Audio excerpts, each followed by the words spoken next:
I don't know if you know Dan Lynch. He's an American center. Yeah. It's great.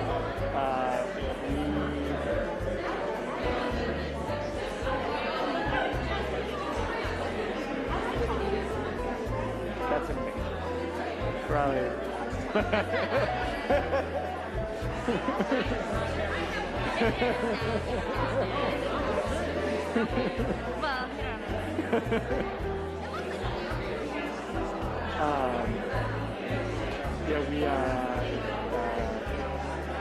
Well, we're really excited about some stuff that we're doing on the sustainable aviation fuel side, electric aircraft side, so really cool stuff. There's a company in the UK that we've invested in that's they specialize in batteries for electric aircraft. So yeah, really awesome technology. Yeah. Let's go over there.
Yes.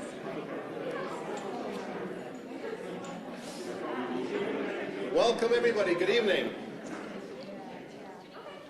Thank you so much for taking the time to join us this evening. I'm Alan Gogbashian, the British Consul General to Chicago, and I'm absolutely delighted that you could join us today here at the Field Museum. What a fantastic venue and a model of sustainability as well, bringing together so many allies, advocates, and champions of climate action from across Illinois. My thanks to President Siggers at the Field Museum and all of his team for hosting this important event, and to partnering with us to ensure its safety. We're operating here at a reduced capacity this evening, and we would request that you please keep masks on unless eating, drinking, or speaking at this podium. There are so many here that we would like to thank for your support. To our business leaders, our advocates, and elected officials joining us tonight, thank you. And a special thank you to our Italian COP26 co-hosts, represented here this evening by Director Luca De Vito of the Italian Cultural Institute. And to all of our speakers, and especially Governor Pritzker, who is so pleased could join us right before travelling to the UK later this week.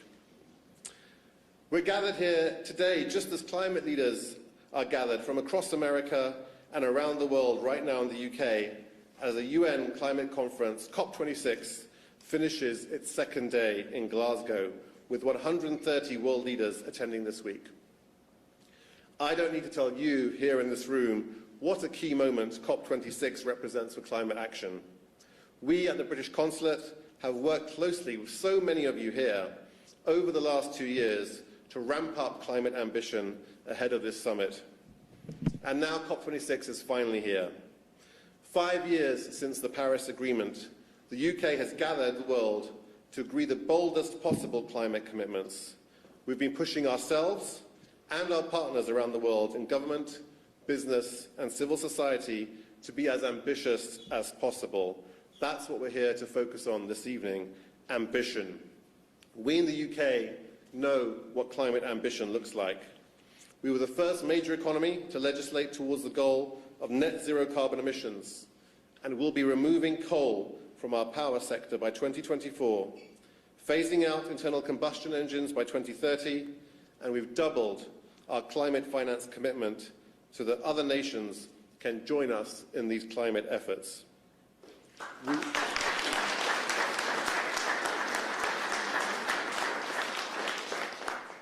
We are accelerating our plans to decarbonise the UK economy, supporting more than 100,000 green jobs and investing over £3 billion.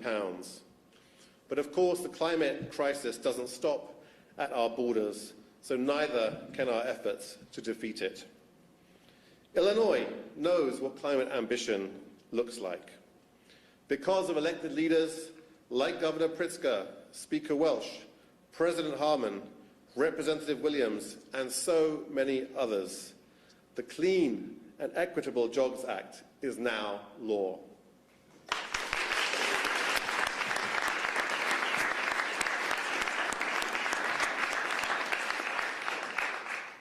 This makes Illinois the first Midwest state to require a carbon-free power sector to be realized by 2045.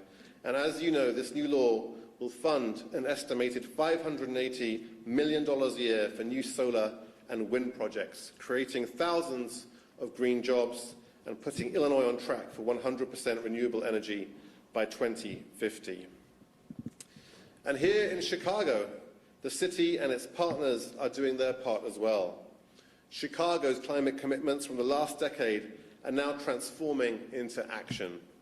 Mayor Lightfoot's 2022 budget that passed last week provides $188 million in funding toward climate mitigation and adaptation, the largest one-time investment for climate action in city history. Universities like UChicago, UIUC, Loyola, and Northwestern produce insights and tools to create a more sustainable planet, while also leading by example with strong commitments to reducing their own carbon footprint. They inspire future climate leaders like Kavi Chintam, a graduate student from Northwestern who's with us tonight. She was a winner in our UK Science and Innovation Network's Climate Essay Contest earlier this year and presented her policy memo to the British Embassy. Many congratulations, Kavi. Thank you for joining us.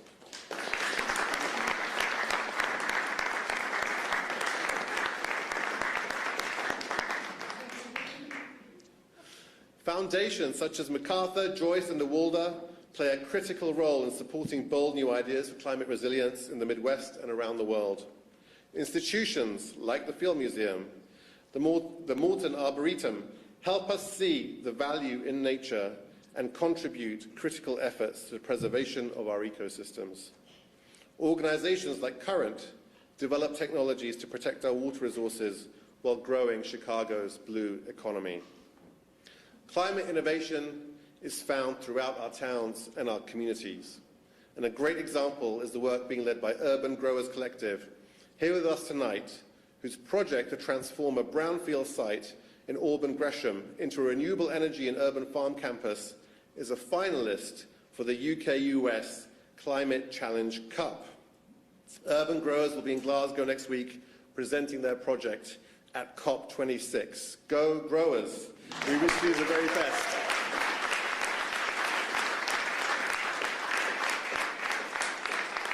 Good luck in the finals.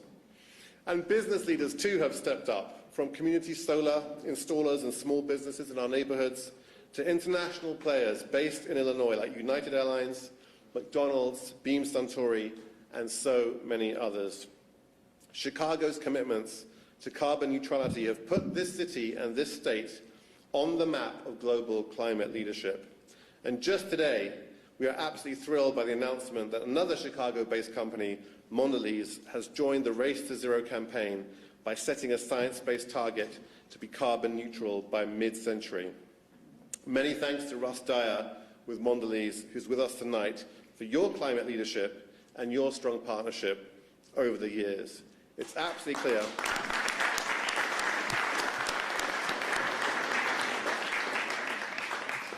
We have learned, and it is absolutely clear, that public and private action coming together is crucial for solving the climate crisis. But as President Biden says, we can't merely rebuild from before COVID-19. We must build back better, or as we say in the UK, we must level up those communities that have for too long been left behind. That is why we're particularly proud that Illinois and Chicago have ensured that low-income communities and communities of color will particularly benefit from these historic investments that put equity and environmental justice front and center. And that's also why the UK was so determined to host COP26 as the first opportunity for the world to revise the roadmap laid out by the Paris Agreement. Because too many communities have been left behind in a changing world, and COP26 presents a historic opportunity to set things right and build a better, more sustainable world. So tonight we're here to celebrate you and your collective action, all of you in this room. Let me thank you all again for joining us this evening, from our climate advocates, non-profit and civil society leaders who push us to think creatively, to our partners in business and government. It's our privilege to have Governor Pritzker with us at our event, again demonstrating this great state's unequivocal commitment to climate action at its very highest levels. Governor Pritzker, welcome, and we are so grateful you've agreed to speak to us this evening ahead of your visit to COP26.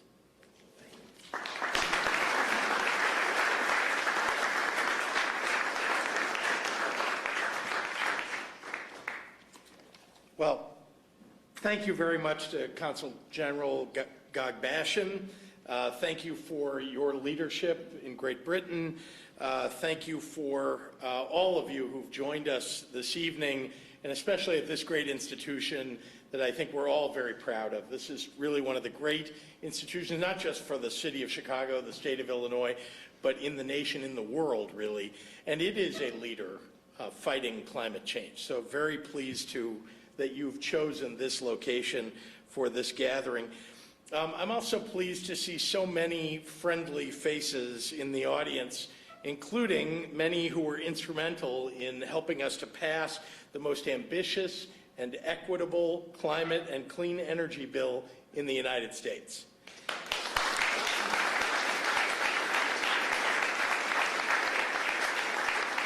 With our collective efforts, Illinois is making history. taking a giant leap forward to mitigate the impacts of climate change, establishing the most aggressive clean energy targets in the Midwest, supporting the creation of thousands of clean energy jobs right here in Illinois, protecting and advancing the interests of every Illinoisan by anchoring it all in the values of equity and ethics and consumer protections. In short, the Climate and Equitable Jobs Act is the most significant step Illinois has ever taken toward a reliable, renewable, and affordable clean energy future.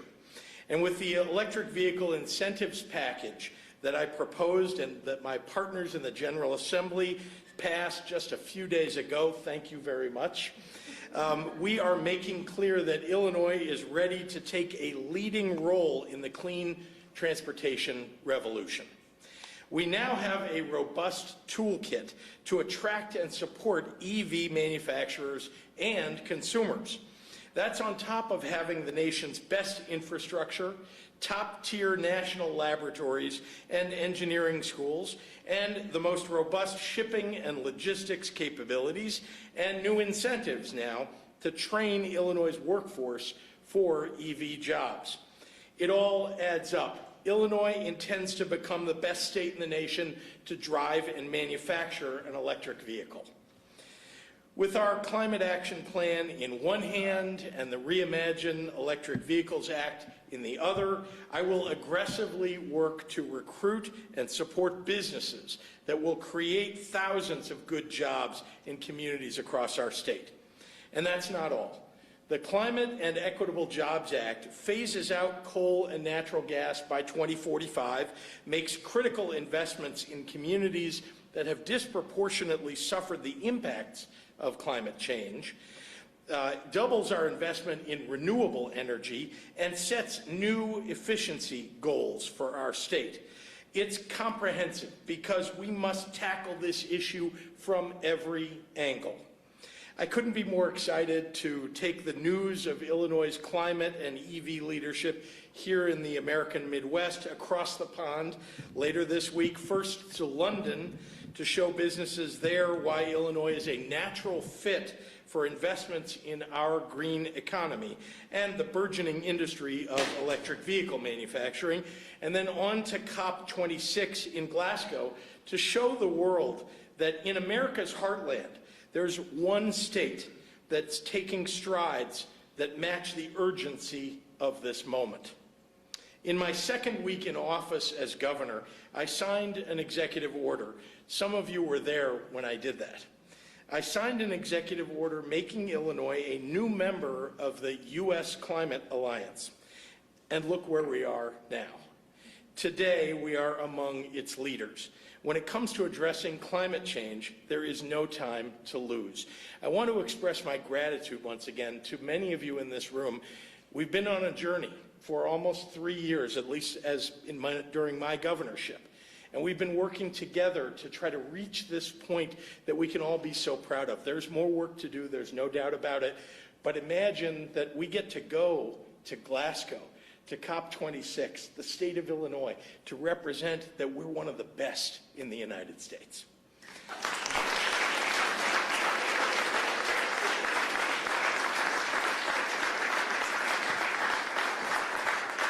Here in Illinois, we're putting resources behind our promises, we're putting teeth behind our laws, and hard work behind our aspirations to become one of the nation's most climate-friendly states. I'm honored to join the largest bipartisan subnational delegation of U.S. states ever at COP26.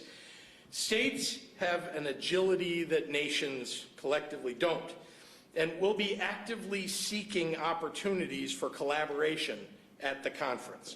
States are laboratories where we can quickly and nimbly implement innovative, forward-thinking policies tailor-made for our population and for our environment. And in Illinois, that's who we are. So thank you. And with that, I'd like to turn it back over to Consul General Gagbashian, and once again, thank him for his leadership. Thank you very much.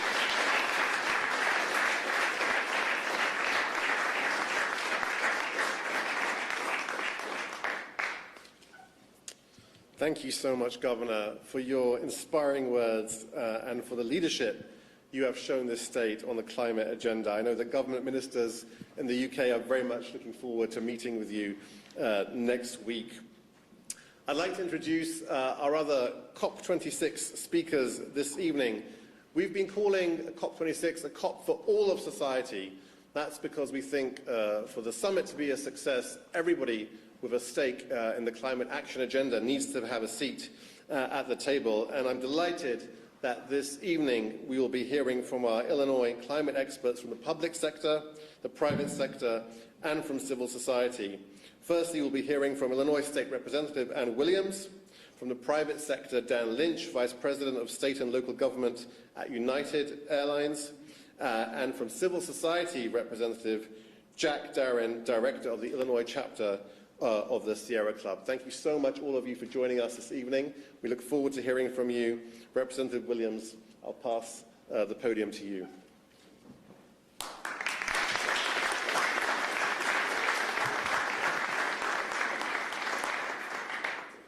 Thank you so much, Consul General, for hosting this wonderful event tonight. And thanks to the UK, not just for your commitment to addressing the climate crisis, but for your support of us all along the way while we were working to pass this Climate and Equitable Jobs Act.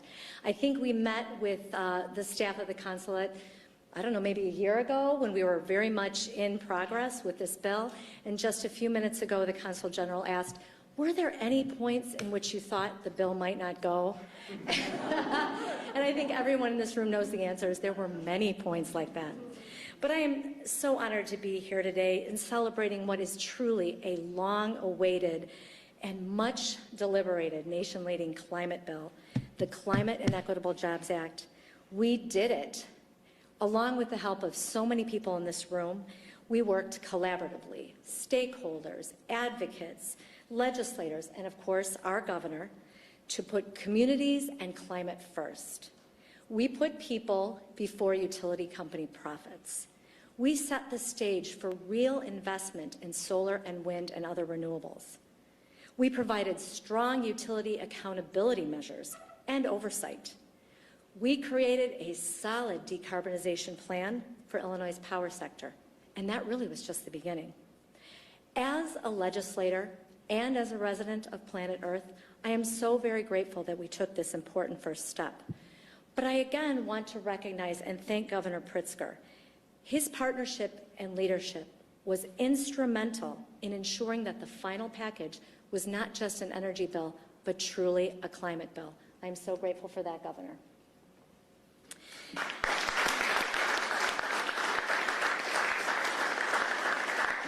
But as the Consul General alluded to, as well as the Governor, the climate conversation is far from over. We certainly didn't solve it just by checking this important box in Illinois. This remains obviously an escalating and very real threat to the life and health of each and every one of us, and will require ongoing, aggressive, and sustained action at all levels of government. So I think we're all aware here that we have a long way to go, but toward that end, I look forward to the leadership of those in this room and those working hard in other countries across the globe to address the devastating impacts and really move us forward. Thank you so much for the chance to be here. I appreciate it.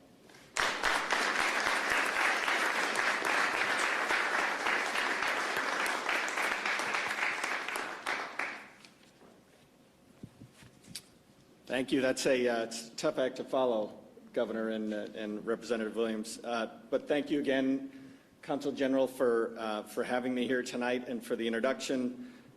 United really greatly appreciates its relationship with the UK government, and we're honored to be part of the discussion tonight as we kick off COP in Scotland. I also want to thank Governor Pritzker for his leadership on sustainability and for signing the historic clean energy bill that we've heard so much about tonight.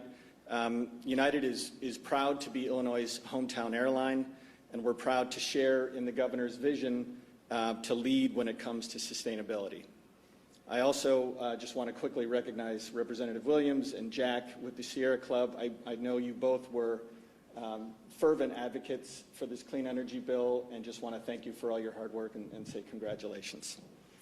So at United, as we focus on the pandemic recovery, we look forward to getting back to our mission of connecting people and uniting the world. In fact, just a week from today, we're going to be welcoming back travelers from the UK under the new travel guidelines that were released under the Biden administration. So very exciting development for us. And so as we begin to return to normal, or what might look like some sort of new normal for us, we understand that we need to do things differently going forward. And that includes taking bold action now to combat climate change. United has set a goal of reducing our carbon emissions intensity by 50% by 2035, and we have a long-term goal of achieving net zero emissions by the year 2050. And we're going to do all of that without relying on voluntary carbon offsets. We're going to achieve these goals by making significant investments in sustainable aviation fuels, in carbon capture and sequestration, and investing in other technologies such as short-range electric aircraft. And I think I mentioned this to the Consul General earlier. The batteries for those electric aircraft are actually manufactured in the UK. Governor, maybe you could find them and convince them to come to Illinois, and we'll wrap it all up. Exactly. So just a quick note on sustainable aviation fuels, because that is the absolute key to United and the airline industry achieving its goals. Back in 2013, United was the first airline to sign a commercial-scale biofuel agreement, and just 2 months ago, United announced the largest sustainable aviation fuel agreement in history, 1.5 billion gallons of SAF in the next 20 years, more than the rest of the airline industry combined.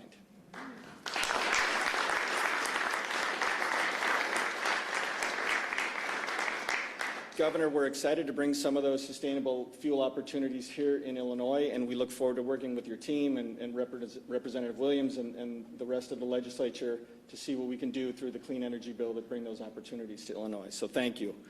And the last thing I want to mention is our CEO, Scott Kirby, is heading to Scotland actually later this week, hopefully joining Governor Pritzker, but he'll also be joining other leaders, including the UK Transport Minister, Transportation Secretary Pete Buttigieg, and Special Envoy John Kerry, and they're going to launch something called the First Movers Coalition.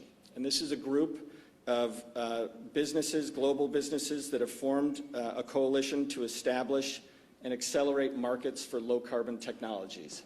It's going to be coalitions like this working hand in hand with our government leaders that are going to play a major role in addressing the climate crisis that we face right now. I can speak for myself, but also United in general. We're confident that we're up to this challenge. We're confident that we can continue to serve places like Chicago and London, but do so in a more sustainable manner.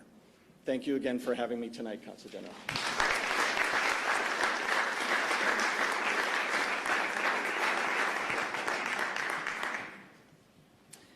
Good evening. It's an incredible honor to be here to say a few words tonight, and I'm just so proud as a resident of Illinois that our governor, our legislative leaders are going to this critical global conference, not only because it represents this bold new direction that Illinois has chosen about climate action and decarbonization, but and hopefully also bringing back some new participants in our clean energy economy, so great luck with that, but also as a resident of the planet that needs big wins and bold actions to come out of this meeting. I think we've learned some things in Illinois about what we need to do that. And I think after all, we've got something to contribute to such an important gathering of world leaders. I think first we've learned how much leaders matter. And we've learned from Governor Pritzker, your leadership, Representative Williams, the other legislative champions in the room, when you've got leaders who are willing to make the right thing to do, the essential thing to do, incredible things can happen, and we've seen that here in Illinois. I also think we've learned that if we heed the call of science and make that our North Star, no matter how difficult the conversations can get, we can get there. We did that here in Illinois, and we need our planet to do that now. And then finally, I love the focus of all of society, because the third lesson to me is we need to open this conversation up so that everyone can find a way to participate. And this energy bill in Illinois was written unlike any other that came before it, because we opened the doors to communities across the state of Illinois. We worked hard, particularly to center leaders in our communities of color, our environmental justice communities, our workers facing the transition away from fossil fuels. And by giving them seats at the table and making their priorities our state's priorities, we made the bill stronger, we built the power to pass it, and we've set an example for others to follow. So Godspeed, Governor, and your delegation, all the world leaders gathering in Glasgow. We need you to win. We hope we've showed you some ideas about how to do that, and best of luck.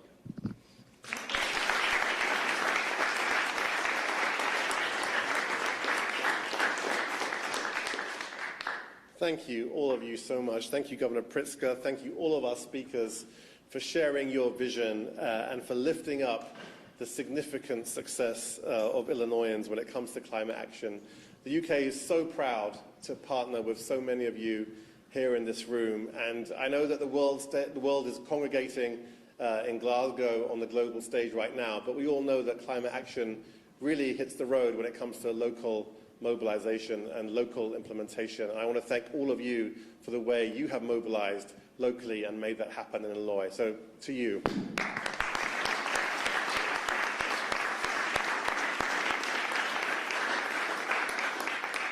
Please don't rush off. Please do stay. Spend time meeting each other if you can.